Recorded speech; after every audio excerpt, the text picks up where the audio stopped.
तो बेटा अभी हमें पढ़ना है velocity of particle in simple harmonic motion. कोई पार्टिकल जो सिंपल हार्मोनिक मोशन कर रहा है उसकी वेलोसिटी क्या होगी। तो भैया डिस्प्लेसमेंट की इक्वेशन तो ये रही, हम निकाल के आए हुए हैं, y equals to a sin omega t plus 5। ठीक है, आपको पता है भाई वेलोसिटी होती क्या है। चलो एक नॉर्मल सी बात करते हैं, व्हाट इज वेलोसिटी। आप बोलोगे भैया displacement per unit time, displacement per unit time, दूरी बटे समय। तो कितनी दूरी आप तय कर रहे हो, कितने समय में तय कर रहे हो, मतलब change of displacement per unit change in time. तो मैंने डिफरेंशिएशन का यूज कर लिया, dy बाय dt। अब dt क्यों, विद रिस्पेक्ट टू टाइम मैंने डेरिवेशन कर दिया। अगर आप बोलोगे भैया मुझे डिफरेंशिएशन नहीं आती, तो मैंने बोला कि डिस्क्रिप्शन के अंदर इंटीग्रेशन और डिफरेंशिएशन दोनों के लिंक हैं। 30 मिनट का वीडियो है, वीडियो एक बार देख लेना। जितनी इंटीग्रेशन और डिफरेंशिएशन तुम्हें अभी और 12th के लिए चाहिए होगी, नीट एग्जाम और के लिए चाहिए होगी, सफिशियंट है, मोर देन सफिशियंट, पर उसे देख जरूर लेना। ठीक है, जब मैंने डिस्प्लेसमेंट को with respect to time differentiate किया, मुझे वेलोसिटी मिल गई। ठीक है भाई, तो वेलोसिटी आ गई, साइन का क्या होता है भाई, कोस हो जाता है। ठीक है, बाकी रूल्स जो है तुम वीडियो में देख लेना, तुम्हें पता चल जाएगा। कांस्टेंट जो होते हैं वो बाहर आ जाते हैं, नॉन कांस्टेंट जो होते हैं वो चेंज हो जाते हैं, जो भी उनका डिफरेंशिएशन होता है। ठीक है भाई, तो मेरे पास वेलोसिटी की value I omega A dot cos omega T plus 5। इतनी बात समझ में आ गई। अब एक चीज जरा यहाँ पर याद कर लो, अगर आप मैथ्स पढ़ रहे हो 11th क्लास में तो अच्छी बात है, नहीं पढ़ रहे हो तो एक फॉर्मूला याद कर लो, या आइडेंटिटी इसे बोलते हैं कि साइन स्क्वायर थीटा और कोस स्क्वायर थीटा को हम जब भी जोड़ते हैं तो वो इक्वल्स टू 1 आता है। तो यहीं से मैं कोस स्क्वायर थीटा का वैल्यू निकाल सकता हूँ। कोस स्क्वायर थीटा को यहीं रखूंगा, साइन उधर जाकर माइनस हो जाएगा, 1 minus sine square theta, square उधर चला जाएगा तो cos theta equals to under root 1 minus sine square theta हो जाएगा। ठीक है, तो अब कॉस स्क्वायर थीटा को मैं 1 minus under root square sine square theta बोल सकता हूं, और मैंने ये वैल्यू यहां पुट कर दी। ठीक है, अब ये इक्वेशन आप जरा ध्यान से देखो, आपको बिल्कुल डिस्प्लेसमेंट की रिएक्शन इक्वेशन की तरह दिखाई दे रहा है, नहीं दे रहा, सेम टू सेम। तो y equals to a sin omega t plus 5। ठीक है, तो ये क्या है, साइन स्क्वायर ओमेगा टी, तो यहाँ पर पूरी इक्वेशन वही है, सिर्फ स्क्वायर लगा हुआ है, सिर्फ स्क्वायर। तो y स्क्वायर लिख दूं, इसकी जगह y को रख दूं, तो ये आ गया y square upon a square. अब इसको जरा एलसीएम कर दो, क्या जाएगा a square minus y square upon a square.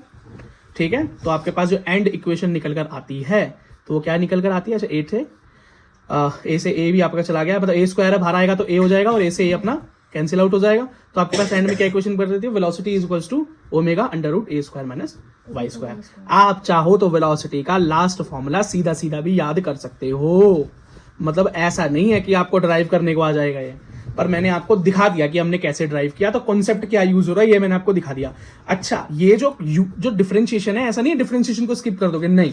अगर भाई क्वेश्चन इस तरह से आ जाए कि डिफरेंशिएट तुम्हें करना पड़ जाए, इक्वेशन के रूप में अगर आपको डिस्प्लेसमेंट दे दी और वेलोसिटी फाइंड आउट करनी हो क्वेश्चन के अंदर, तो डिफरेंशिएशन नहीं आएगा तो कैसे करोगे, नहीं कर पाओगे ना। तो इसलिए वो 30 मिनट का वीडियो तुम्हारे लिए बहुत जरूरी है। हो सकता है कि तुमको एक सिंपल सा क्वेश्चन मिल जाए नीट रिलेटेड, जिसके अंदर आपको सीधा ये फॉर्मूला लगाने के बाद वैल्यूज रखकर आंसर मिल जाए। ठीक, लेकिन हर बार ऐसा नहीं होगा, क्वेश्चन को थोड़ा सा डिफिकल्ट बनाया जाएगा, तो आपको इक्वेशन के रूप में ही डिस्प्लेसमेंट दिया जाएगा, जिससे कि आपको एक्सेलरेशन या स्पीड जो है फाइंड आउट करनी पड़ेगी। तो आपको डिफरेंशिएशन आना जरूरी है, वेरी वेरी इंपॉर्टेंट। ठीक है, तो please I recommend you to watch that 30-minute video of integration and differentiation, which is very very important for you. इस तरह से बेटा हम एक्सेलरेशन निकालेंगे, जो कि हमारा निकल कर आएगा माइनस ओमेगा स्क्वायर एक्स। अब ये कैसे निकाला होगा मैं आपको बता देता हूं, कि जो हमारा वेलोसिटी हमने फाइंड आउट किया था, वेलोसिटी को भी अगर हम डिफरेंशिएट कर देंगे, मतलब एक्सेलरेशन होता क्या है, change in velocity per unit time, है ना। तो मैं वेलोसिटी का अगर डिफरेंशिएशन रिस्पेक्ट टू टी कर दूंगा, मुझे एक्सेलरेशन फाइंड आउट हो जाएगा। तो डेरिवेशन इतना इंपॉर्टेंट नहीं है, डेरिवेशन जहां इंपॉर्टेंट था मैंने आपको बता दिया, और एक्सेलरेशन का ये है सीधा आंसर। याद रखना, वेलोसिटी और एक्सेलरेशन ये अभी आगे आने वाली इक्वेशन जो हम निकालने वाले हैं, आगे आने वाले जो टॉपिक्स हम पढ़ने वाले हैं, वहां पर आपको काम आने वाला है। अब बेटा मैं फाइंड आउट करिए kinetic energy of a particle in simple harmonic motion. अब कोई सिंपल हार्मोनिक मोशन कर रहा है पार्टिकल, तो उसकी काइनेटिक एनर्जी क्या होगी, तो काइनेटिक एनर्जी होती क्या है, 1/2mv² होती है। अब भाई वेलोसिटी आप फाइंड आउट कर चुके हो, तो क्या निकल कर आई थी, A omega cos omega T plus 5, ये आई थी का स्क्वायर। अब हमने स्क्वायर खोल दिया तो स्क्वायर हो गया A square omega square cos square theta plus 1। अब यहां पर हमने सेम फॉर्मूला लगाया, पहले बताया था, फिर मतलब बता नहीं रहा हूं तो याद दिला देता हूं, sine square theta plus cos square theta equals to 1 होता है। तो यहां से आप किसकी वैल्यू निकाल सकते हो, कॉस स्क्वायर थीटा की वैल्यू निकाल सकते हो, which is cos square theta equals to 1 minus sine square theta, क्योंकि 1 इधर जाएगा तो प्लस माइनस में हो जाएगा। तो आपने यहां पर कॉस स्क्वायर थीटा की जगह पे पुट कर दिया, कोई दिक्कत। अब ये इक्वेशन पूरी डिस्प्लेसमेंट की इक्वेशन बन गई दोबारा से, y equals to sine omega p plus five, तो यहाँ पर omega square upon A square हो गया। अब यहाँ से इसका एलसीएम लिया तो ये हो गया A square minus Y square upon A square से ए स्क्वायर चला गया, इक्वल्स टू आया kinetic energy equals to 1/2 m omega square A square minus Y square. याद रखना, या तो आप बोलोगे भैया सीधा याद कर लें, बिल्कुल जी सीधा याद कर लो, कोई दिक्कत नहीं है, पर याद रखना कि हमने इसको कहां से निकाला है, काइनेटिक एनर्जी में सिर्फ वेलोसिटी का इक्वेशन रख दिया, तो इक्वेशन ऑफ वेलोसिटी आपको याद होनी चाहिए, मैंने रख दिया, सिर्फ खोला, ये ट्रिग्नोमेट्री का फॉर्मूला यूज किया और काइनेटिक एनर्जी मेरे सामने आ गई of a particle which is in a simple harmonic motion. तो इसी तरह से बेटा हमने पोटेंशियल एनर्जी फाइंड की, ठीक है, जो होती है 1/2 mgh। तो ये हमारी फाइंड आउट हो गई, आप सीधा इसको याद कर लेना 1/2 m ओमेगा स्क्वायर y, ठीक है, इसको याद कर लेना। टोटल एनर्जी फाइंड आउट करनी है उस पार्टिकल जो सिंपल हार्मोनिक मोशन कर रहा है, तो काइनेटिक एनर्जी और पोटेंशियल एनर्जी दोनों को जोड़ देंगे, तो काइनेटिक एनर्जी और पोटेंशियल एनर्जी को जोड़ दिया तो हमारे सामने क्या आया, E is equals to 1/2 m omega square A square, ठीक है। तो इससे मैं क्या मान सकता हूं, इससे मेरे को समझ में आया कि जो टोटल एनर्जी है वो हमेशा एम्पलीट्यूड के बराबर होती है। तो बोलेगा भैया क्या है एम्पलीट्यूड, मैं बोलूंगा यस दिस इज एम्पलीट्यूड, इसलिए मैंने अलग से दिखा रखा है। क्यों कंफ्यूजन हो जाती है भाई, ए लिखता हूं एक्सेलरेशन के लिए और ए ही लिख देता हूं एम्पलीट्यूड के लिए, तो बच्चों को कई बार कंफ्यूजन हो जाती है। कई लोग बेटा एक्सेलरेशन को अल्फा लिखना लगते हैं ताकि उनको ये डिफरेंस समझ में आता रहे कि alpha is acceleration and A is amplitude, लेकिन मैं ऐसा नहीं करता क्योंकि ये मुझे लगता है कि और ज्यादा कंफ्यूजन को इन्विटेशन देता है। जहां पर सच में एक्सेलरेशन होता है बच्चे वहां भी नहीं याद कर पाते, तो मैं ए को ए ही मानता हूं, लेकिन बस चीजों को आइडेंटिफाई करता चला जाता हूं कि भाई यहां पर एम्पलीट्यूड है ये, तो मैंने आपको बता दिया, ठीक है। चलो, और ओमेगा का जो फॉर्मूला है याद रखना इज 2π/t। हम अपने शुरुआत में जब मैंने लेक्चर स्टार्ट किया था वहां मैंने आपको बता दिया है, याद रखना। और फ्रीक्वेंसी क्या होती है आपकी 1/t, है ना, 1/t। तो अगर मैं इसको ठीक से खोल के लिखूं तो ये यही तो है, omega equals to 2π multiply 1/t, तभी तो ये बना 2/1 से मल्टीप्लाई हो गया। तो मैं लिख सकता हूँ ये इसकी जगह पर f, तो ये हो गया ओमेगा इक्वल्स टू 2π फ्रीक्वेंसी, ठीक है। तो ये याद रखना, ये ओमेगा की जगह पे कभी भी इस वैल्यू का यूज किया जा सकता है, ठीक है। चलो ओके, तो यहाँ पर बेटा ये टोटल एनर्जी का फॉर्मूला भी अपने फाइंड आउट किया था ना, तो टोटल एनर्जी का फॉर्मूला फाइंड आउट किया था 1/2 m omega square A square. देखो अभी यूज हो जाएगा। अब ओमेगा की जगह पे मैं यहाँ पर लिख सकता हूँ 2π/f, ओमेगा के स्थान पे मैंने क्या लिख दिया 2π/f, f is frequency, square खोल दिया तो क्या होगा 4πf square A square 1/2 m, कोई दिक्कत, सिर्फ स्क्वायर खोल दिया यहाँ पे, सिर्फ स्क्वायर को खोल दिया तो स्क्वायर होगा 2 का स्क्वायर 4 हो जाएगा ना, ठीक है, कोई दिक्कत तो नहीं है ना, ठीक है। अब ये देखो बेटा अब क्या होगा, अब यहाँ पर जब हम इसको काट दूंगा तो मेरे को सामने क्या आएगा, 2 से गया 2, तो यहाँ पर आ गया 2π m f square A square, ठीक है। तो यहां से भी एक चीज मेरे सामने आ रही है कि ये जो f के बराबर भी आ रहा है, ठीक है। तो याद रखना कि E जो है ये टोटल जो आपकी एनर्जी है, हाँ, ठीक है, ये फ्रीक्वेंसी के स्क्वायर के बराबर भी है।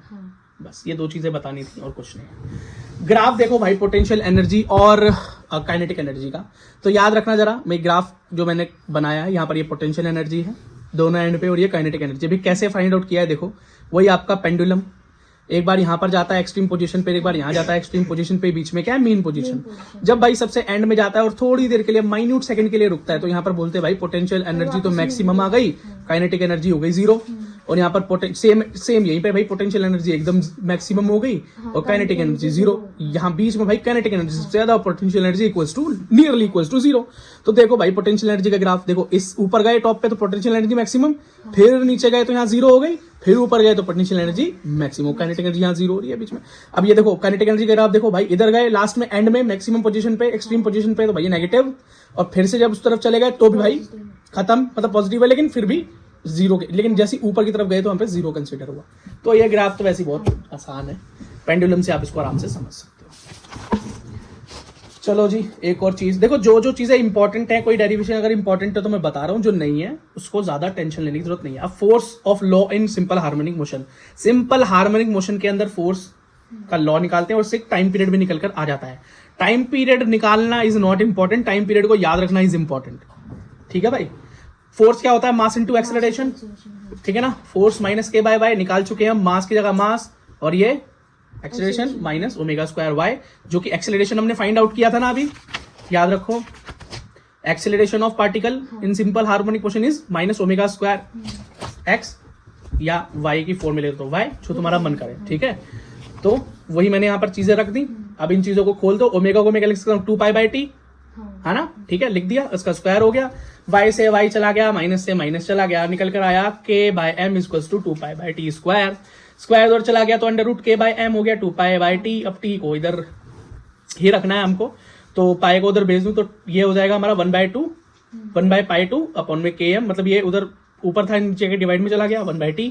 अब t को अगर मैं सीधा कर दूं तो सब कुछ फ्लिप हो जाएगा, उल्टा हो जाएगा, तो ये हो जाएगा t इक्वल्स टू 2π/k/m, वो सॉरी m/k, उल्टा कर दिया, टाइम पीरियड का फॉर्मूला आ गया। सीधा सीधा याद कर लोगे तो अच्छा है, अब कहाँ जाकर तुम इसको ड्राइव करने लगोगे वहां पे, पर मैंने आपको बता दिया है ड्राइव कैसे हुआ है। चलो भाई, अब जरा एक इंपॉर्टेंट टॉपिक को पढ़ लेते हैं जहां से सबसे ज्यादा क्वेश्चन आपको आपके एग्जाम में देखने को मिलते हैं, ठीक है। ये नीट का भी फेवरेट टॉपिक जरूर रहा है, लेकिन ज्यादातर क्वेश्चंस आपको देखने को मिलते हैं अपने स्कूल एग्जाम्स के अंदर। सिंपल पेंडुलम, सिंपल पेंडुलम क्या है भाई? जब एक सॉलिड स्ट्रक्चर हो, कोई ऊपर एकदम सॉलिड जो हिले ना, रिजिड, वहां से कोई ऐसा तार बांधा जाए जो भैया ज्यादा खींचे ना खींचने वाला, एक नॉर्मल तार जो टूटे ना खींचे ना, जिसकी लेंथ उतनी ही बरकरार रहे, पर कोई भार वजन बॉब टांग दिया जाए, वो हो गया हमारा सिंपल पेंडुलम। घंटा हो गया, इसको बोलते हैं घंटा, ठीक है बेटा। अब ये घड़ियों में आपने ज्यादा देखा होगा। अब ये शुरू से पढ़ते आए हैं, जहां से हमने ये चैप्टर शुरू किया है, घंटा है तो हमारे साथ ही है। अब इस घंटे को जब इधर जाते हैं तो ये मेन पोजीशन से कहाँ जाता है? मैक्सिमम पोजीशन, फिर इस तरफ मैक्सिमम पोजीशन की तरफ जाता है और वापस आ जाता है, ठीक है। ये हमारा हार्मोनिक मोशन दिखा रहा है, थ्रू एंड फ्रो वाला SHM दिखा रहा है, ठीक है। अब देखो बेटा जरा, जब ये यहाँ पर इस तरफ जाता है तो उसका कोई वजन है mg। आपको पता है कि भाई जब ये पेंडुलम उस तरफ जाता है किसी फोर्स की वजह से, जब वापस आता है तो रिस्टोरिंग फोर्स से अपनी तरफ खींचता है ताकि ये मिड पे वापस आ जाए, ये वापस आना चाहता है, ठीक है। तो फोर्स बेटा दो डायरेक्शन लगती है, एक होती है कॉस जो तरफ और एक साइन। तो बेटा साइन जो अपनी डायरेक्शन, इस तरफ की डायरेक्शन है, जो फोर्स है, ये साइन जो है इसको अपनी तरफ खींच रहा है, ठीक है। तो ये डिस्प्लेसमेंट को मैंने y कंसीडर कर लिया, इस बॉब की लेंथ को मैंने l कंसीडर कर लिया। और याद रखना बेटा, रिस्टोरिंग फोर्स हमेशा कैसा होता है? नेगेटिव। क्यों? क्योंकि भाई वो बढ़ी हुई डायरेक्शन को क्या कर रहा है? घटा रहा है, ठीक है। तो रिस्टोरिंग फोर्स को इसलिए मैं माइनस में कंसीडर करता हूं और साइन थीटा वाला लेना पड़ेगा। बात समझ में आ गई ना? अब मैं मान के चलता हूं कि भाई बहुत छोटा सा डिस्प्लेसमेंट हुआ है। डिस्प्लेसमेंट क्या है? जो एंगल क्या है? बहुत कम है। तो मैं मान लेता हूं भाई साइन थीटा की वैल्यू ना के बराबर ही है, तो ये हो गया f equals to minus mg only theta. Force की एक डेफिनेशन मुझे पता है, मास इंटू एक्सेलरेशन भी होती है। इन दोनों को कंपेयर करने पर मुझे आया mass into acceleration equals to minus mg theta, ठीक है। अब जिससे जो चीजें कटनी थी मास से आप मास चला गया, तो a equals to minus g और y/l। अब ये y/l क्यों आ गया? क्योंकि एंगल होता है भाई आर्क बाय रेडियस, इसको याद रख लेना, अगर नहीं पता तो याद रखना। Arc by radius, and what is arc? Arc is this. Arc क्या होती है भाई? जब तुम प्रकार लगा के ऐसे खींचते हो तो आर्क, है ना? हाँ, तो आर्क बनती है ना। तो आर्क क्या है? y। आर्क क्या है? y, और लेंथ क्या है? l, ठीक है। तो रेडियस क्या है? l। अगर रेडियस कैसे पता चला भाई? अगर इस पेंडुलम को मैं पूरा घुमा दूं तो एक सर्कल बन जाएगा, नहीं बन जाएगा? हाँ, ठीक है। तो y/l हो गया, ठीक है, माइनस g। तो एंड में सिर्फ एक फॉर्मूला ही निकल के आना होता है, या तो आप सीधा याद कर लो इसे, क्योंकि बहुत ज्यादा इंपॉर्टेंट है, नहीं तो भाई देख लो। अब भाई फोर्स का फॉर्मूला है minus omega square Y, sorry acceleration का फॉर्मूला है, सॉरी एक्सेलरेशन ए था ना यहाँ पर, तो एक्सेलरेशन का formula minus A omega square A वो वाई, ये हमने शुरू में याद कर लिया था। एक पार्टिकल का acceleration in simple harmonic motion, सामने आया माइनस जी y/l, y से y चला गया, है ना, माइनस से माइनस चला गया, तो यहाँ पर बचा omega square equal to g/l। Omega होता है 2/t, 2π/t का square equal to g/l। Square उधर चला गया तो हो गया हमारा अंडर रूट। अब पाई उधर चला जाएगा, तो ये इसको ऊपर घुमा दूं सीधा करने के लिए, तो आंसर आ जाती है इक्वल टू 2πl/g। बात खत्म। This is the time period of simple pendulum which is very important and which is not totally dependent upon mass. मतलब पेंडुलम का जो भी वेट हो, ये उस पर डिपेंड करता ही नहीं है, ये उस पर डिपेंड नहीं करता है। चलो भाई, अभी एक चीज और पढ़ लो। ये सेकंड पेंडुलम क्या है? कोई पेंडुलम जिसका टाइम पीरियड, मतलब घूमने का टाइम पीरियड, यहां से यहां गया, यहां से यहां गया, फिर वापस आ गया, जो एक साइकिल कंप्लीट कर रहा है, टाइम पीरियड जो है वो 2 सेकंड का है। कितना है? 2 सेकंड का है। Time is 2t, time is 2t, वो होता है भाई सिंपल पेंडुलम, ठीक है। तो बस इस पूरे के पूरे ये टाइम पीरियड का फॉर्मूला है। इसके अंदर भाई टाइम की जगह में t को 2 कंसिडर कर लूंगा, 2 सेकंड, और ग्रेविटी हमारी 9.8 हाई कंसिडर कर ली। सिर्फ और सिर्फ बेटा लेंथ जो है इस फॉर्मूले के अंदर पुट करनी है वैल्यूज, तो मेरे को लेंथ निकल कर आती है 1 मीटर के आसपास। तो बस second pendulum is this. Okay, कुछ लॉज हैं भाई, वो पढ़ लो, which is very important. Law of simple pendulum के कुछ लॉ हैं। लॉ ऑफ आइसोकोरिज्म, इसका मतलब है भाई कि अगर सिंपल पेंडुलम की लेंथ, जो धागे की लेंथ है वो चेंज ना हो, ग्रेविटी में कोई फर्क ना आए, तो याद रखना उस पेंडुलम के घूमने के टाइम पीरियड में कोई भी कमी या बढ़ोतरी नहीं होगी। तो हम बोलेंगे जी बिल्कुल सीधी सी बात है, ना तो आपकी डोरी लंबी हो रही है, ना तो आपकी डोरी लंबी हो रही है, ना उसका वजन बढ़ रहा है, ना ग्रेविटी में कोई दिक्कत आ रही है, तो क्यों टाइम पीरियड में फर्क आने लगेगा? बस यही है लॉ ऑफ लेंथ। अगर मैं एक पेंडुलम लटका रखा है और उसकी लंबाई बढ़ा दूं तो इसके टाइम पीरियड पे फर्क पड़ेगा नहीं पड़ेगा? बिल्कुल। आप बोलोगे जी ये तो जल्दी जल्दी घूम रहा होगा, लेकिन ये देर में घूमेगा। जितनी ज्यादा लंबी होगी रस्सी उतना ज्यादा स्लो मूव करेगा ना वेलोसिटी पे, और टाइम पीरियड बढ़ जाएगा नहीं बढ़ेगा? बढ़ जाएगा ना, तो लेंथ बढ़ जाएगी। तो लेंथ क्या होती है भाई? टाइम पीरियड के डायरेक्टली प्रोपोर्शनल होती है उसका रूट, याद रखना। लॉ ऑफ मास, वो कहता है भाई नीचे इसके कितना ही वजन लटका दो उससे कोई फर्क नहीं पड़ता है, is independent of mass. Law of acceleration, तो याद रखना भाई एक्सेलरेशन तो चीजों पे डिपेंड करता है, ठीक है ना? और किस पर डिपेंड करता है? 1/√g। G is the acceleration due to, हाँ, ग्रेविटी पे डिपेंड करता है भाई। तो ये तो सिंपल सी चीजें हैं जो आपको वैसे भी याद रहेंगी, सिंपल फिजिक्स है ये तो, है ना? कोई हाई फाई फिजिक्स तो है नहीं जो इसको याद करने में आपको बहुत टाइम लगेगा। फ्री वाइब्रेशन क्या है? इस फ्री वाइब्रेशन का मतलब होता है जब आप किसी चीज को खींच के छोड़ देते हो तो वो कुछ देर के लिए अपनी मेन पोजीशन पे आने से पहले वाइब्रेट करती है। जैसे आपने गिटार का तार खींचा और छोड़ दिया, स्प्रिंग को खींचा और छोड़ दिया, है ना? एक रबड़ बैंड को खींचा और छोड़ दिया, तो वो थोड़ा सा करती है और फिर रुक जाती है, वो होता है वाइब्रेशन। बात समझ में आ गई? ठीक है। अच्छा, इसी के अंदर एक टर्म आती है भाई डैम्प्ड ऑसिलेशन। तो ये डैम्प्ड ऑसिलेशन का क्या मतलब है भाई? जब कोई वाइब्रेशन ऐसी हो कि शुरू हो और धीरे धीरे खत्म हो जाए। जैसे कि आपने गिटार की तार को खींच के छोड़ दिया तो वाइब्रेट करके वो धीरे धीरे रुक जाती है ना। आपके हाथ से कोई बर्तन गिरा, गिलास गिरा, ठन ठन ठन ठन ठन ठन, शांत हो गया, रुक गई वाइब्रेशन, रुक गई ना। तो जब बेटा वो एम्पलीट्यूड धीरे धीरे धीरे शांत हो जाए टाइम पीरियड के साथ में, तो वो डैम्प्ड ऑसिलेशन कहलाता है, ठीक है? या फ्री वाइब्रेशन भी कहलाता है। अब फ्री वाइब्रेशन क्यों कहलाता है? क्योंकि किसी एक्सटर्नल फोर्स से जुड़ा हुआ नहीं है, कोई ऐसी चीज नहीं है जो उसको लगातार वाइब्रेट करा रही हो, जो उसको वाइब्रेट कराती रहे, ऐसा कुछ भी नहीं है, ठीक है? अब ऑसिलेशन इन लिक्विड कॉल्यूम। अब ये लिक्विड कॉल्यूम क्या है भाई? ये मान लो एक लिक्विड की आपके पास कॉलम है, गोल घुमा हुआ, उसमें पानी है। अब पानी नॉर्मल कंडीशन में तो ऐसे रहेगा इसमें, लेकिन अब मान लो किसी भी तरीके से आपने फूक वूक मारिया, ऊपर से खींच लिया पानी थोड़ा उठ गया। अब छोड़ दोगे तो क्या होगा? थोड़ा ऊपर जाएगा, फिर नीचे, फिर ऊपर, फिर नीचे, फिर धीरे धीरे आकर इस कंडीशन में सेट हो जाएगा, ठीक है? तो वाइब्रेट तो करेगा ना, वाइब्रेट तो करेगा ना। तो अपनी जो नॉर्मल पोजीशन तो ये है ना? अब ऊपर चला गया तो उतनी पोजीशन यहाँ चेंज हुई, फिर जब छोड़ोगे तो थोड़ा सा और उछलेगा, यूं तो है नहीं, यहीं तक पहुंचेगा नहीं, ऊपर उछलेगा, फिर नीचे जाएगा, फिर ऊपर उछलेगा, फिर नीचे जाके नॉर्मल यहाँ पर सेट होगा। मतलब टोटल ये अगर इस डिस्प्लेसमेंट को वाई मान लो जो कि जितना ही ऊपर चला गया है, फिर जब सीधा आने के लिए होगा तो इतना और कवर करेगा और फिर आकर नॉर्मल ऐसा हो जाएगा, ठीक है भाई? कोई दिक्कत तो नहीं है ना? बस ये होता है ऑसिलेशन इन लिक्विड कॉल्यूम। याद कर लो भाई इसका फॉर्मूला फोर्स का, ठीक है? बस। अच्छा, रो समझ लेना क्या है? रो इज द डेंसिटी, जी क्या है? ग्रेविटी, ठीक है? बस चलो भाई, अब टाइम पीरियड निकालना हो इसी का, तो इसका टाइम पीरियड होता है 2πL/2g। बस कुछ नहीं है, सेम फॉर्मूला है, बस 2.g है।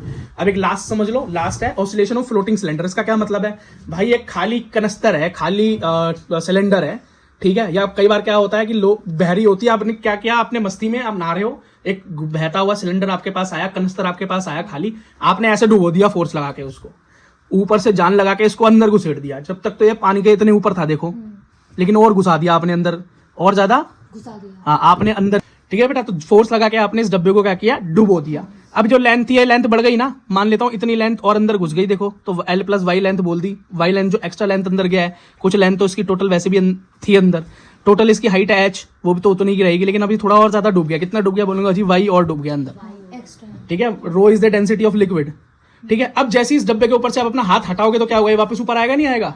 और फिर थोड़ी देर पानी में हिलेगा, तो ऑसिलेशन करेगा नहीं करेगा? वाइब्रेशन कर रहा है नहीं कर रहा? कर रहा है ना? बस।